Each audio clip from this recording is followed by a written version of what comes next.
रत्न सिंहासने विराजितं गौर सुंदरं तदक्षिणे नित्यानन्दं तदक्षिणे भक्तवीर्यं शिवास छत्र हस्तकं चतुर्दिगे महाप्रेमानन्दमयं भक्तगणं तथा यत्र जह च ते दृष्ट्वा ज्ञानकृजात कृवन्तु ते मंगल। सर्वाग्रे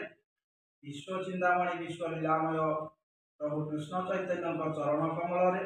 ये अधम किंचन कोटि कोटि दंडवत एवं भूत अष्टादल पद्म मध्य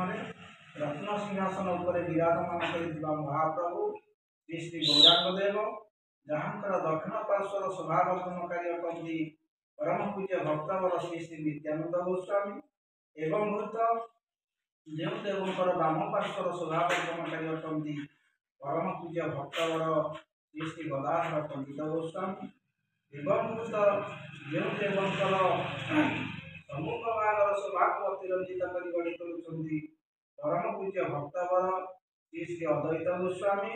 तथा दक्षिणास्थ शिवास पंडित गोस्वामी से कलिर त्राणकर्ता पंचसखा पंचरत्न पंचतत्व आदि उक्त अधिष्ठान आविर्भाव पूर्वक ईश्वर मंगल विधान करने संगे संगे आमर अगणित श्रोताबंधु भाई भाई मानकर हृदय कमल चिरशांति जागृत करी विश्व शांति प्रतिष्ठा करंतु बोल प्रेमानंद एक बार हरि बोल।